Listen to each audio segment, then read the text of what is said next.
কোন সাথী ভাই পড়ছিলেন?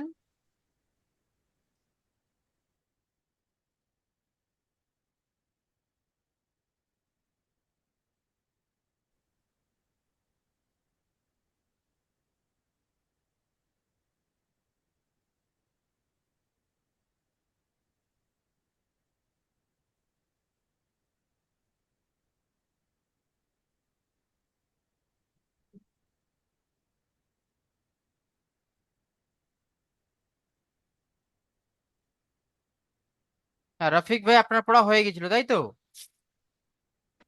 হ্যাঁ, হয়ে গেছিল হুজুর। আচ্ছা আচ্ছা। আচ্ছা, তারপরে ভাই পড়বেন। তারপরে ভাই পড়েন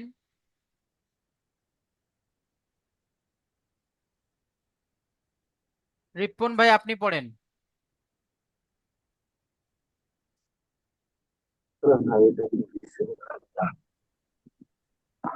হামজা হামজা ফা পেশ উফ ফা লাম লুইজের ফিল উফ বিল লাম জবল্লা উফ বিল্লা কাফ মিম পেশ কুম উফ বিল্লাকুম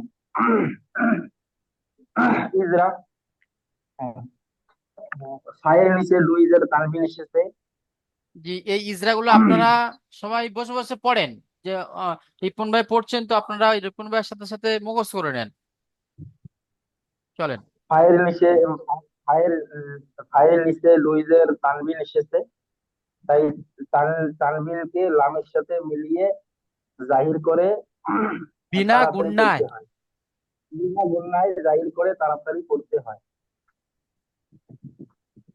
যেমন যেমন উফিল লাকুম। তারপরে জামাল ভাই আপনি পড়েন তো, জামাল শেখ ভাই। জি হুজুর। জি। মিম নুন লাম জের মিল। মিল। মিম নুন লাম জের মিল লাম জবর লা। মিম লা বা জবর বা। মিম মিম মিল নয়, মিল লাবা। মিল মিল লা বা। হুম। নুন দু জের নুন নিন। দু জের নির। নুন দুজের নিন। মিন। মিল লাবা নিন। মিল লা বা নি নি। লাবা। লাবা নি নয়, মিল লাবা নিন। মিল লা বা নি নি নয়, নিন। নিন। নুন দুইজের নিন। নুন দু জের নিন। হুম। মিন মিল লাবা নিন। মিন লা বা নিন। হুম। এবার ইজরা করেন। নুন সাকিনে নুন সাকিনে পড়ে লাম এসেছে। হুম। তাই নুন লাম সাকিনের তাই নুন সাকিনকে লামের সাথে মিলিয়ে তাই নুন সাকিনকে লামের সাথে মিলিয়ে তাড়াতাড়ি পড়তে হবে। বিনা গুণনায় বিনা জাহির করে তাড়াতাড়ি গুণায় পড়তে হবে। বিনা গুণায় জাহির করে তাড়াতাড়ি পড়তে হবে। যেমন মিন যেমন মিল লাবানিন। মিন লাবানিন। হ্যাঁ। তাহলে আমরা ঈদগামের এই হাফ পড়লাম, অর্থাৎ ঈদগামের একটি কায়দা পড়লাম, সেটা হলো ঈদগামে বেলাগুন্না বা তাম। তাহলে ঈদগামে বেলাগুন্না বা তাম কাকে বলা হয়?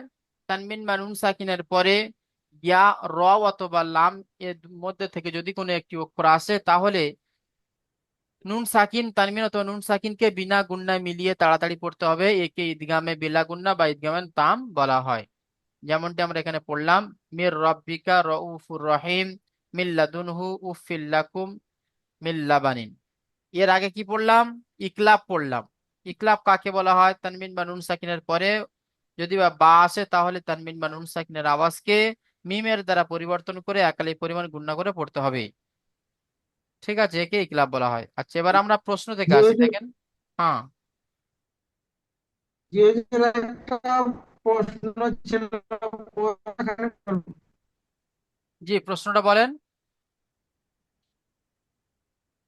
জি হুজুর, যেমন মিম নুন র, এই হ্যাঁ, তিনটিকে একসাথে পড়তে হবে, না প্রথমে যেমন মিমের উপরে সাকিন আছে, তো মিম সাকিনের আগে আগে পড়বো, তারপরে ঠিক এক মিলিয়ে পড়বো? না না, তিনটে একসাথে পড়বেন। মিম নুন রজের মির, মিম নুন রজের মির, জি। এইভাবে একসাথে পড়বেন। না না জি হুজুর, প্রথমে আগে এটা পড়বো তো, হ্যাঁ মিম হ্যাঁ, নুনজের মিন, মিম নু, তারপরে না না না, আচ্ছা তারপরে যখন, ওটাকে মিম তাহলে হুজুর? নুনজের, মিম নুনজের মিন এইভাবে পড়বেন না, পড়বেন এইভাবে, ডাইরেক্ট হ্যাঁ। বানান করবেন, মিম নুন রজের মির। আচ্ছা জি হুজুর, একবারে পড়বো তাই তো, হ্যাঁ হ্যাঁ দ্বিতীয়বার হ্যাঁ, না? দ্বিতীয়বার না, একবারে পড়বেন। জি কারণ এখানে দেখেন, এখানে জি নুন হুজুর। সাকিনের, নুন সাকিনের নিয়ে বাহাস হচ্ছে, সুতরাং নুন সাকিনকে তো জি বাদ হুজুর। দিলে হবে না। মিম নুন রজের মির, র বা জবর রব, বাজের বি, মির রব্বি, কাব জবর কা, মির রব্বি কা, ব্যাস এতটুকু। জি হুজুর, ওইটু এখানে মাথায় ঢুকছিল না হুজুর। আচ্ছা আচ্ছা, ঠিক আছে। আচ্ছা দেখেন এখানে ইকলাব বলা হচ্ছে, প্রশ্ন, 1 নম্বর প্রশ্ন, ইকলাব কাকে বলে? ইকলাব কাকে বলা হয় বলেন তো, ইকলাব কাকে বলা হয়? হাবিবুল শব্দ ভাই, পরিবর্তন করে। না, জি হাবিবুল হুজুর, ভাই আপনি বলেন,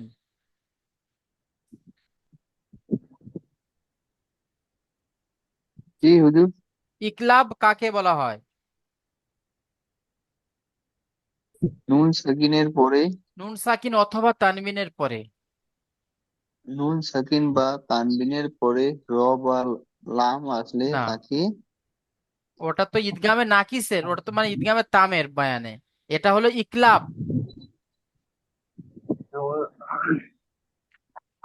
দেখেন, তানবিন বা নুন যেটা আমি আপনাদেরকে এখনই বলে দিলাম, ঠিক আছে, এই এটা নুন, তানবিন ও নুন সাকিনের পরে যদি বা আসে, তাহলে তানবিন বা নুন সাকিনকে মিমের দ্বারা পরিবর্তন মিমের করে দ্বারা একালি পরিমাণ পরিবর্তন করে এগালি গুণনা করে পরিমাণ। পড়তে হবে। হ্যাঁ। ফের একবার বলেন আপনি, একদম পুরো সাজিয়ে গুছিয়ে বলেন। তানবিন ও নুন সাকিনের পরে হুম যদি বা আসে, হুম, তাহলে তানবিন বা সাকিনের মিমের দ্বারা পরিবর্তন করে এক আলিফ পরিমাণ টান দিয়ে পড়তে হয়। গুণনা, গুণনা করে পড়তে হয়। গুণনা করে পড়তে হয়। হুম, আচ্ছা, জামাল ভাই আপনি বলেন তো,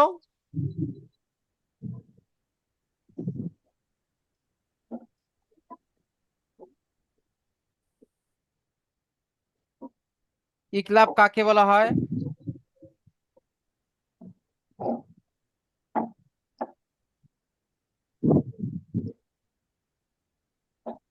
কি হুজুর? জি, ইকলাব কাকে বলা হয় বলেন।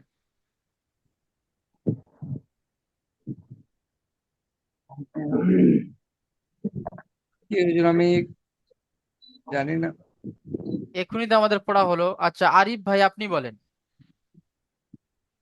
কিভাবে বলবো যে,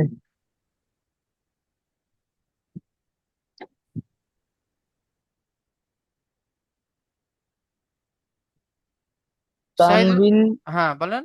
তানবিনের পরে বা এসেছে। ইকলাব বলা হয় তানবিন বা নুন সাকিনের পরে বা আসলে, তানবিন অথবা নুন এগুলা সাকিনকে মিমের দ্বারা পরিবর্তন করে একালি পরিমাণ গুণনা করে পড়তে হবে, একে ইকলাব বলে। তানবিন বা নুন সাকিনের পরে বা আসে। মনে করে তাই একে তানবিন বলে। সাজিয়ে গুছিয়ে বলতে পারছেন না। এখানে একটা জিনিস দেখেন, বলা হচ্ছে তানবিন বা নুন সাকিনের পরে যদি বা আসে, তাহলে তানবিন বা নুন সাকিনকে মিমের দ্বারা পরিবর্তন তানবিন করে একালি পরিমাণ গুণনা করে পড়তে হবে।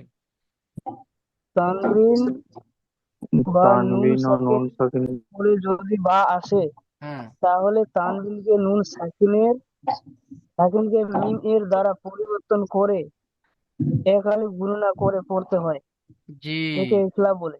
মাশাল্লাহ, খুব সুন্দর হয়েছে, এই তো। আচ্ছা, তারপরে চলে আসি আমরা দেখেন এখানে রজউম বাঈদুন, আমরা তো এগুলো পড়ে নিলাম, রজউম বাঈদুন।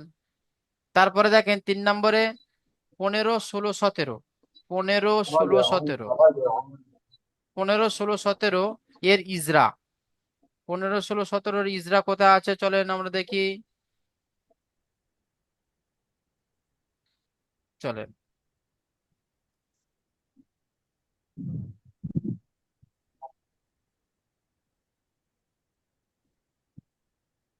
দেখেন 15 নম্বর ইজরা, 15 নম্বর মাখরাজ, 15 নম্বর মাখরাজ হলো, আমরা 14 নম্বর মাখরাজ পর্যন্ত পড়ে নিয়েছি। 15 নম্বর মাখরাজ হলো বা, বা এর মাখরাজ। বা কোথা থেকে উচ্চারিত হয়? দেখেন বা উচ্চারিত হয় দুই ঠোঁটের ভিজে অংশ হইতে। বা উচ্চারিত হয় দুই ঠোঁটের শুকনো অংশ হইতে বা উচ্চারিত হয়।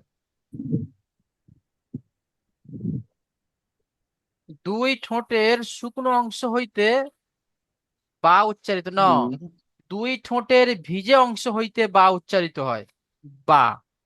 ঠিক আছে, এখানে শুকনো আছে, এটা শুকনো হবে না, এটা মানে ভিজে হবে। মানে উপরেরটা নিচে এসছে, নিচেরটা উপরে গিয়েছে, উপরেরটা নিচে আসবে আর নিচেরটা উপরে যাবে।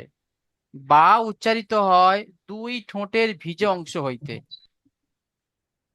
আর 15 নম্বর মাখরাজ, দুই ঠোঁটের ভিজে অংশ হইতে মিম উচ্চারণ হয় না, মিম উচ্চারিত হয় দুই ঠোঁটের শুকনো অংশ হইতে মিম উচ্চারিত হয়। ঠিক আছে, তাহলে 16 নম্বর মাখরাজটি বায়ের হবে, 15 নম্বর মাখরাজটি মিমের হবে। 15 নম্বর মাখরাজটা কি? বা। বায়ের মাখরাজ কি? দুই ঠোঁটের ভিজে অংশ হইতে বা উচ্চারিত হয়। 16 নম্বর মাখরাজ হলো দুই ঠোঁটের শুকনো অংশ হইতে উচ্চারিত হয় মিম, দুই ঠোঁটের শুকনো অংশ হইতে উচ্চারিত হয় মিম। 17 নম্বর মাখরাজটি দেখেন, ফা উচ্চারিত হয় কোথা থেকে? ফা বলা হচ্ছে নিচের ঠোঁটের ভিজে অংশ এবং সামনের উপরের দুই দাঁতের আগার সাথে মিলিয়ে, নিচের ঠোঁটের ভিজে অংশ এবং সামনের উপরের দুই দাঁতের আগার সাথে লাগিয়ে উচ্চারিত হয় ফা। ফা, এইভাবে ফা, ফা। ঠিক আছে, তাহলে 15 নম্বর মাখরাজ হলো কি?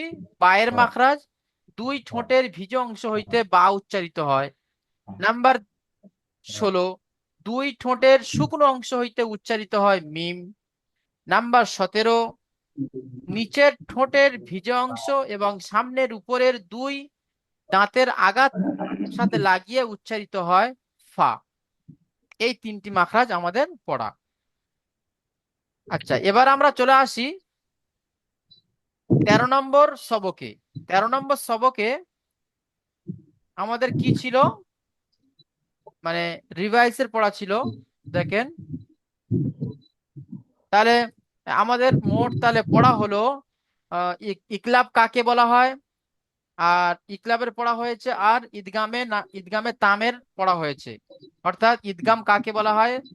ঈদগাম হলো দুই প্রকার, ঈদগামে তাম আর ঈদগামে নাকিস। ঈদগামে বেলা গুন্না বা তাম, ঈদগামে বা গুন্না বা নাকিস।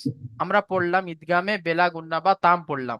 অর্থাৎ তানবিন ও নুন সাকিনের পরে যদি র অথবা লাম এর মধ্যে থেকে যদি কোনো একটি অক্ষর আসে, তাহলে তানবিন ও নুন সাকিনের আওয়াজকে না, তানবিন ও নুন সাকিনকে লাম এবং র এর সাথে মিলিয়ে বিনা গুন্না জাহির করে তাড়াতাড়ি পড়তে হবে। একে ঈদগামে বেলা গুন্না বা ঈদগামে তাম বলা হয়। ঠিক আছে, আমাদের পড়া এটাই ছিল। এবার আমরা পিছনের পড়া দেখি। পিছনের পড়া হলো সবক নাম্বার 13। 12 নম্বর সবক আমরা পড়েছি রয়ের মানে রয়ের কায়দা পড়েছি।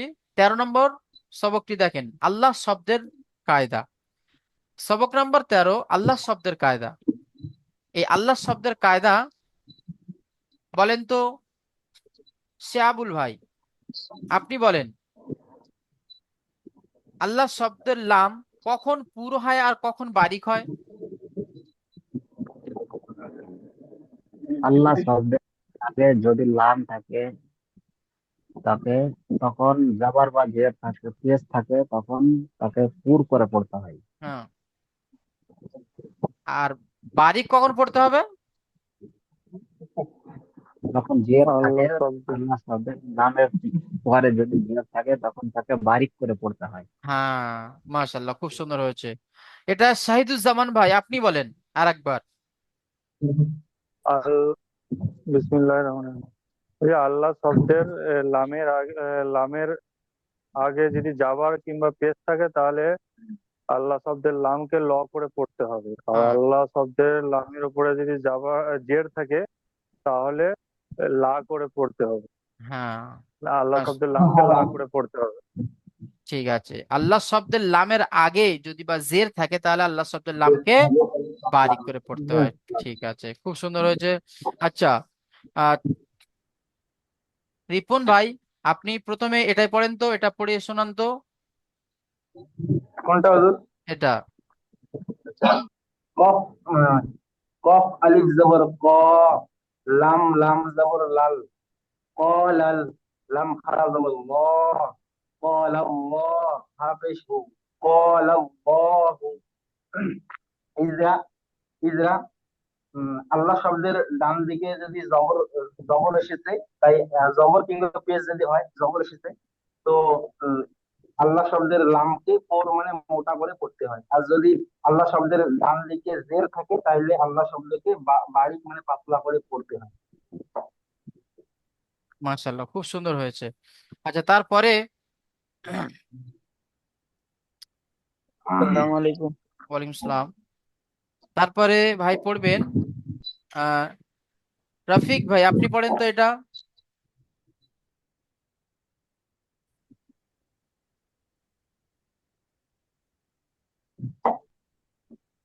ইন্নাল্লাহি ইন্নাল্লাহা। ইন্নাল্লাহা জি। হামজা নুন জের ইন, নুন লাম জবর নাল, ইন্নাল, লাম খাড়া জবর ল, ইন্নাল, হা জবর হা, ইন্নাল্লাহা। ইজরাটা করেন আল্লাহ শব্দের লামের আগে। আল্লাহ শব্দের লামের আগে যদি জবর থাকে তাহলে ল, ল, আল্লাহ শব্দকে ল, ল হিসাবে পড়তে হবে। আর যদি আর যদি আর যদি জের থাকে তাহলে লা, লা হিসাবে পড়তে হবে। এখানে কি এসছে? এখানে জবর এসছে, তাহলে কিভাবে পড়তে হবে? তাহলে ল বলে পড়তে হবে। হ্যাঁ, মাশাল্লাহ, খুব সুন্দর। তাহলে ইন্নাল্লাহ। তাহলে আমরা কম বেশি সবাই, ইন্নাল্লাহ। হ্যাঁ, কম বেশি আমরা সবাই বুঝতে পারলাম জিনিসটা, যে আল্লাহ শব্দের লামের আগে যদি বা জাবার অথবা পেশ থাকে তাহলে আল্লাহ শব্দের লামকে পুর করে পড়তে হবে, আর আল্লাহ শব্দের লামের আগে যদি বা জের থাকে তাহলে আল্লাহ শব্দের লামকে বারিক করে পড়তে হবে। মাশাল্লাহ, খুব সুন্দর হয়েছে। এবারে আমরা আগামীকাল শনিবার দিনে আমরা আমাদের 14 নম্বর সবকে যাব।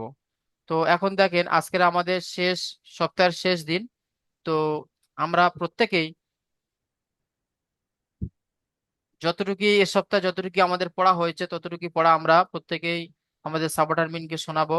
এবং প্রথম যে অনুশীলনটি আমরা পড়া শোনাবো, সেই অনুশীলনের প্রথম লাইনটি বানান ইজরা করবেন, তারপরে আপনারা রিডিং পড়ে যাবেন। যেমন এখানে দেখেন কল আল্লাহু, এই কল আল্লাহুটা এটা আপনি বানান ইজরা করবেন, তারপরে রিডিং পড়ে শোনাবেন।